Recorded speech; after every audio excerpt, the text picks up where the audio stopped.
Assalamualaikum warahmatullahi wabarakatuh. Saya di sini ingin mempresentasikan hasil dari tugas UAS untuk mereview jurnal pada mata kuliah Imunologi dan Virologi yang berjudul Modulasi Sindrom Pernapasan Akut Parah Coronavirus SARS-CoV-2 pada reseptor kekebalan bawaan dan kandidat antivirus obat. Sebelumnya perkenalkan, saya Salsa Permata Rahmadona, NIM 210209091 dari kelas 21A2. Ini untuk profil jurnal yang saya ambil. Yang pertama ada pendahuluan, sebuah novel coronavirus manusia yang merupakan evolusi baru dari SARS-CoV Severe Acute Respiratory Syndrome coronavirus dikenali di Wuhan, Cina pada Desember 2019. Virus tersebut secara resmi dinamai SARS-CoV-2 oleh ICTV atau Komite Internasional untuk Taksonomi Virus, dan pneumonia yang disebabkan oleh SARS-CoV-2 yang telah dikenal sebagai COVID-19 atau penyakit virus corona 2019. Organisasi Kesehatan Dunia atau WHO diumumkan pada tanggal 31 Januari 2020 bahwa COVID-19 terdaftar sebagai darurat kesehatan masyarakat untuk kepedulian internasional PHEIC. Ini 3,4 resiko yang mungkin terjadi di banyak negara dan memerlukan tanggapan internasional yang terkoordinasi. Coronavirus telah diketahui termasuk dalam keluarga virus yang dapat menyebabkan berbagai gejala seperti demam, infeksi paru-paru, sesak napas, dan pneumonia. Untuk selanjutnya ada metode review. Sebagian besar jurnal yang dijadikan referensi dalam review ini terbitan tahun 2019 dan 2020 merupakan jurnal terbaru dan terupdate terkait COVID-19. Selain itu, jurnal-jurnal tersebut memiliki impact factor yang tinggi seperti Nature atau Nature Communication, Nature Review, Nature Medicine, The Lancet, Cells, International Journal of Biological Science, Jurnal Mikrobiologi, Imunologi, dan Infeksi, NAT, Ref, Mikrobiol, dan jurnal internasional lainnya yang terindeks Scopus, DOAJ, Springer, dan Elsevier. Selain itu, kami juga meninjau database National Center of Biotechnology Information atau NCBI mengenai protein konstituen skematik dan urutan RNA untuk dibandingkan dengan keluarga virus lainnya. Kami menyoroti beberapa temuan dari jurnal ini baik studi in vivo maupun in vitro. Studi in vivo dilakukan dengan menggunakan sel manusia atau mencit, sedangkan in vitro dilakukan dengan menggunakan alat bioinformatika seperti molecular docking, CLC, sequence viewer, analisis filogenetik, komputasi sistem QL, dan beberapa alat lainnya. Untuk hasil dan pembahasan, yang pertama ada struktur genetik virion. Virion virus corona berbentuk bulat dengan diameter sekitar 125 nanometer, seperti yang digambarkan dalam studi terbaru dengan tomografi cryo-elektron dan mikroskop cryo-elektron.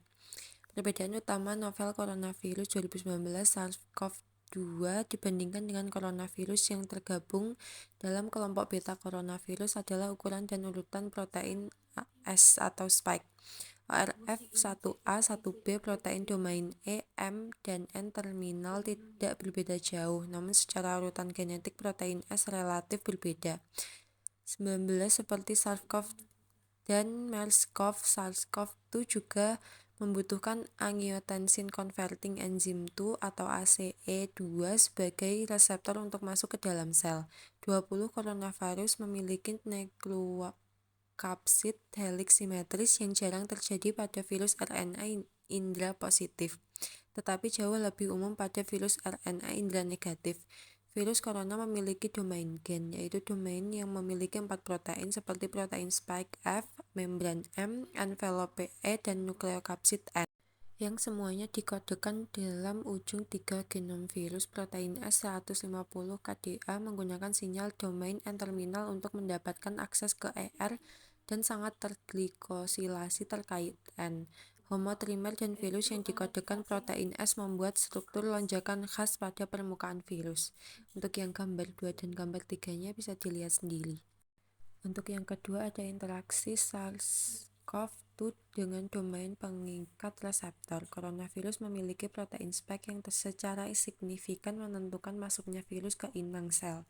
Lonjakan selubung virus yang merupakan glikoprotein akan berikatan dengan reseptornya. ACE2 untuk SARS-CoV dan SARS-CoV-2, CD209L, lektin tipe C juga dikenal sebagai L-Syne untuk SARS-CoV, DPP4 untuk MERS-CoV. Seketika SARS-CoV masuk ke dalam sel inang, ia mungkin mengarahkan fusi membran antara virus dan membran plasma, kemudian berikatan dengan pengikatan reseptor ACE2.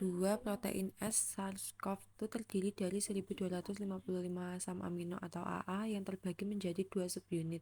Subunit S1 atau AA 17680 dan subunit 2 atau AA 681 1195.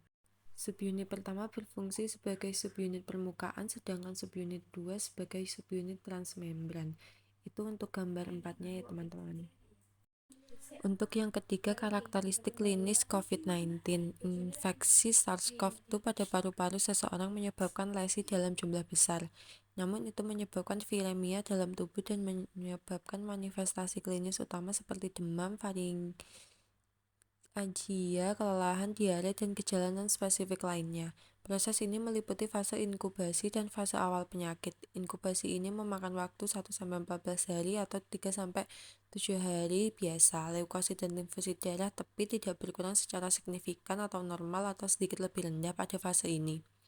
Kemudian virus menyebar melalui aliran darah dan terutama di paru-paru, saluran pencernaan, dan jantung. Kemungkinan terkonsentrasi di jaringan yang mengekspresikan reseptor ACE2 membentuk dan mengurangi mikrotrombus sehingga mengurangi risiko kerusakan organ utama. Diagnosis klinis COVID-19 terutama didasarkan pada riwayat epidemiologis, manifestasi klinis, dan beberapa pemeriksaan tambahan seperti deteksi asam nukleat RT-PCR, CT scan, teknologi identifikasi kekebalan, point of care testing atau POCT, IgM atau IgG, enzim linked immunosorbent assay atau ELISA, dan biakan darah.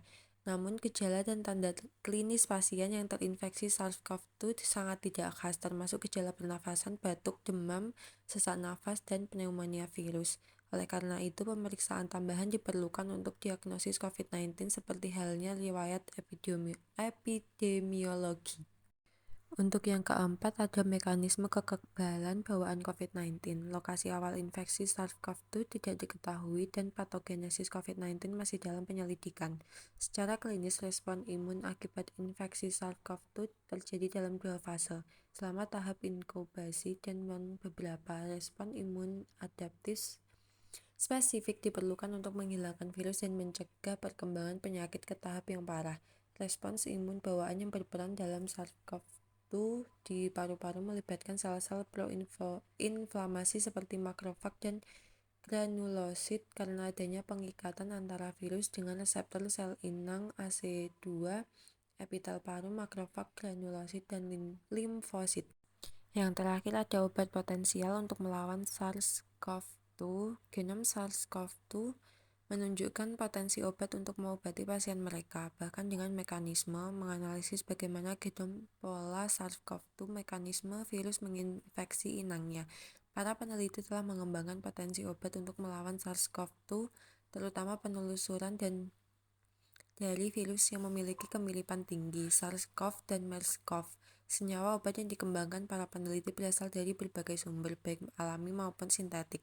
Peneliti juga telah menjelaskan efek gangguan RNA pada replikasi virus SARS yang oleh interferon dapat memblokir pilek yang disebabkan oleh anggota keluarga virus corona yang lebih lemah. Interferon dan gamma-ketoamida dapat membentuk kompleks dengan SARS-CoV-2 yang mungkin efektif untuk kandidat antivirus dengan memblokir replikasi virus. Sementara itu, ribavirin, analog nukleosida, digunakan sebagai antivirus yang terbukti memiliki efek penghambatan SARS secara in vitro. Interferon dan siklosporin mampu mengurangi replikasi virus dengan meningkatkan efek imunosupresif dari CSA. Agen imunosupresan, sedangkan IFN gamma adalah protein imunostimulasi yang mendukung konversi sel menjadi agen antivirus.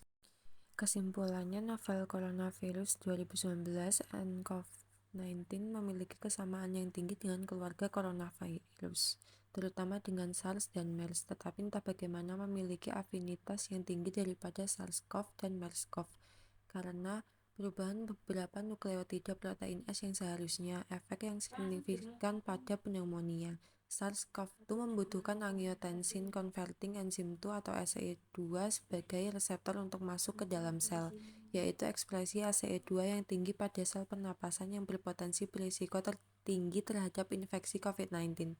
Ketika SARS-CoV-2 masuk ke sel inang, respon imun bawaan yang berperan dalam SARS-CoV-2 di paru-paru melibatkan sel proinflamasi seperti makrofag dan granulosit karena adanya pengikatan antara virus dengan reseptor sel inang ACE2. Namun pada pasien COVID-19 dengan keparahan mampu menghasilkan sitokin proinflamasi lainnya dengan jumlah yang sangat tinggi seperti GM-CSF, IL-1 beta, IL-2, IL-6, IL-7, IL-10, IP-10, MCP-1, dan IL-4 yang berpotensi menyebabkan badai sitokin. Beberapa kandidat obat antivirus telah dikembangkan dari obat sintetik dan bahan alam, senyawa obat dari tumbuh-tumbuhan. Meskipun demikian, masih harus dibuktikan dengan beberapa penelitian ilmiah untuk dianalisis ulang menggunakan penelitian in vitro dan in vivo, bahkan dengan pemodelan menggunakan alat bioinformatika. Ini adalah daftar pustaka yang saya ambil. Sekian presentasi dari saya. Assalamualaikum warahmatullahi wabarakatuh.